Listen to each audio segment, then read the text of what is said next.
The thing keeping you stuck right now isn't what happened in your marriage. It's what you're refusing to look at. I've talked to dozens of men after divorce. Every single one of them was doing the same thing, pointing fingers at her, at family, at friends, at work, at circumstances. They had airtight cases. They could explain exactly why none of it was their fault. And they were all stuck. The men who rebuilt, different. They asked harder questions. They looked at one person everyone else was avoiding, themselves. I'm going to break down exactly why blame keeps you trapped, the exact mechanism, not just mindset talk, the three lies that are keeping you stuck, and a four-part framework I use to take ownership without taking all the blame. Here's the truth. I was suffering for years before my divorce. I was in a relationship that wasn't healthy. I wasn't where I wanted to be. I knew something was wrong, but I didn't look at it. I didn't address it. I let it continue. When the marriage ended, I had a choice. I could keep pointing fingers at her, at circumstances, at everyone else, and stay stuck. Or I could look at myself. Within months of divorce, I was in therapy. It became a place that I could do the work.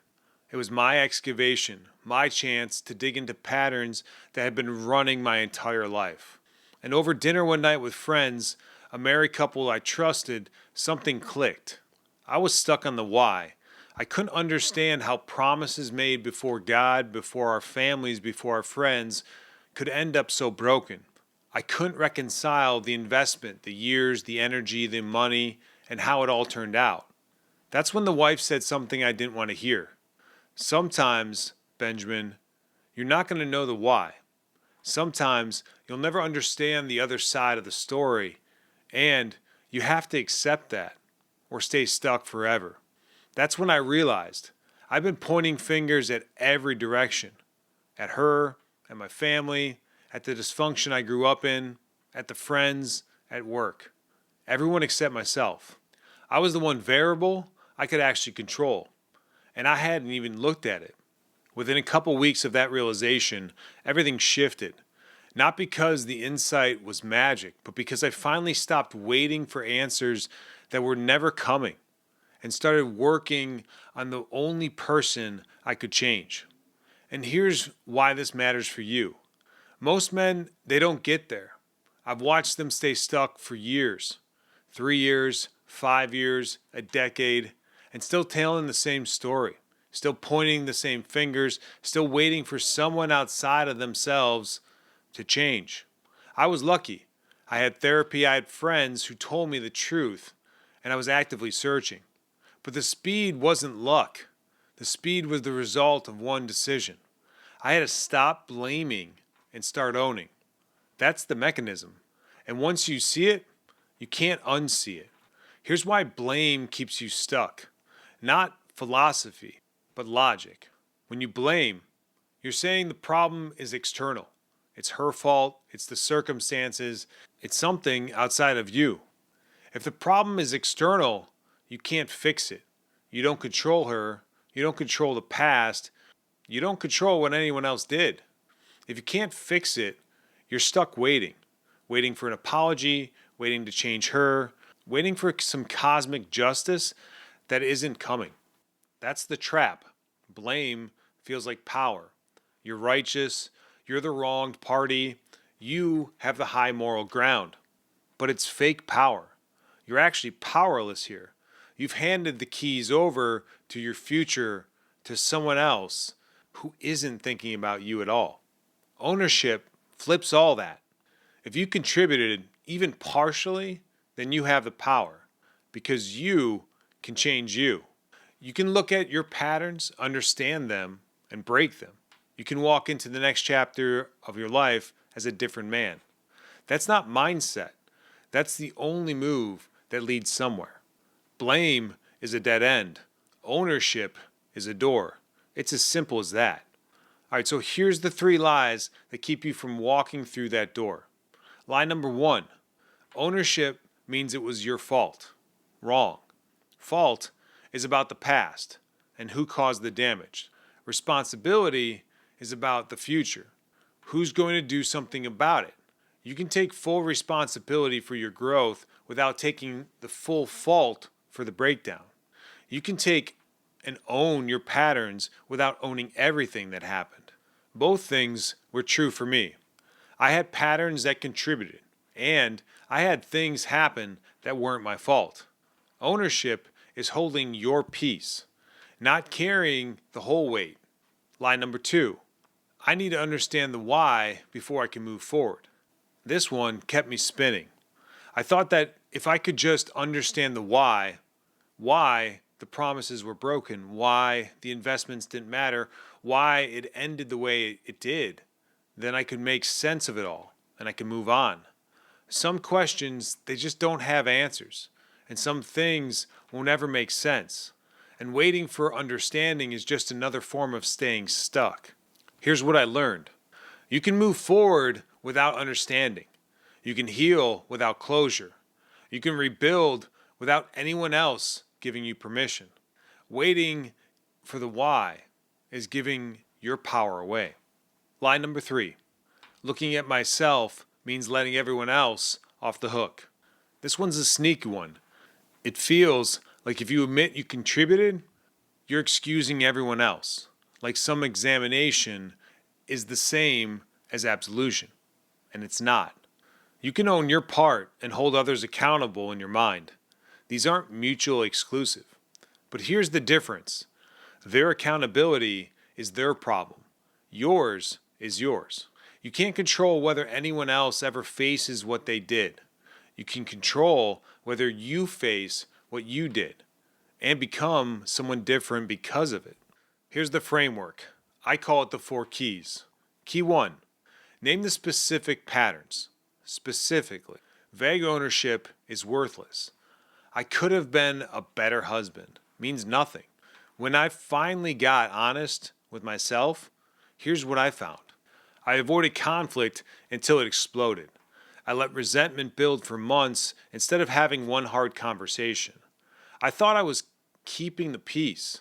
I was just delaying the inevitable. I buried myself in work and called it providing. I was physically in the house, but emotionally gone. I thought working hard made me a good husband. It actually made me an absent one. I stopped pursuing my wife. I stopped dating her. I stopped making her feel wanted. I got comfortable, and comfort killed the connection. I never set real boundaries. I said yes when I meant no. I people pleased until I resented everyone. I abandoned myself and avoided conflict and lost myself in the process. Those are specific patterns. That's what honest ownership looks like. What's yours? Write them down. Be specific. That's where the work starts. Key 2. Trace the origin. Your patterns didn't start at your marriage. They started long before. My conflict avoidance started in childhood. I learned early that silence was safer than confrontation. My workaholism, it came from years of believing a man's worth is in what he produces. My people-pleasing came from learning that love felt conditional, that I had to earn it by keeping everyone else happy. Your marriage didn't create patterns. It revealed them.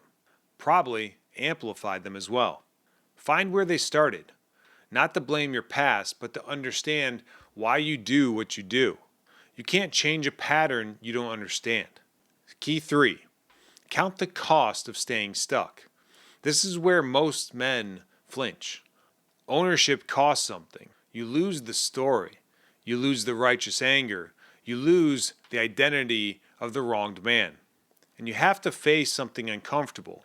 If you contributed, you have done something differently. That's hard to sit with. But count the cost of the alternative. I've watched men stay stuck for years.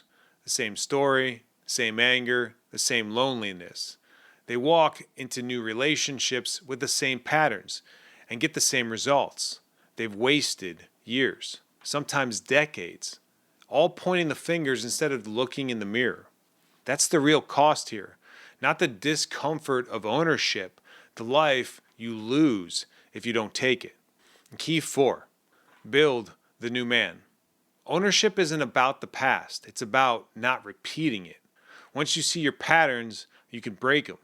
The conflict avoider learns to speak hard truths early. The workaholic learns to be present and not just productive. The people pleaser learns that boundaries aren't selfish. The man who stopped pursuing learns how to stay engaged. You become someone different, not someone who got lucky, someone who did the work. That's what's on the other side of ownership. A man who knows his patterns. He owns his history, and he won't make the same mistakes twice. Here's what I want you to understand. I was suffering years before my divorce. I was in something unhealthy. I wasn't where I wanted to be. When it ended, I could have stayed stuck. I could have pointed the finger for another decade. I had plenty of ammunition. Instead, I looked in the mirror. I got help. I did the work. And within months, not years, months, everything shifted. And this isn't because I'm special. It's because ownership works. When you stop waiting for external answers and you start working on the internal patterns, healing happens faster than you think. But most men never make that turn. They stay stuck in the blame. They stay stuck in the story. They stay stuck. Don't be that guy. Blame is a dead end. Ownership is a door. Here's what I want you to do right now. Grab your phone. Open the Notes app. Write down 3 patterns you brought into your marriage. Not what anyone else did, what you did. And be specific. Then, put one of them in the comments below. I read every single one. And I can tell you, you're not the only one carrying that pattern. This is where it starts. One honest look in the mirror. I'm Benjamin Kingston. I have nothing to sell you. Almost 7 years ago, my marriage ended and I lost myself completely. I spent every day since rebuilding, and now I help other men do the same. You're not in this alone. The journey never ends, and neither do you.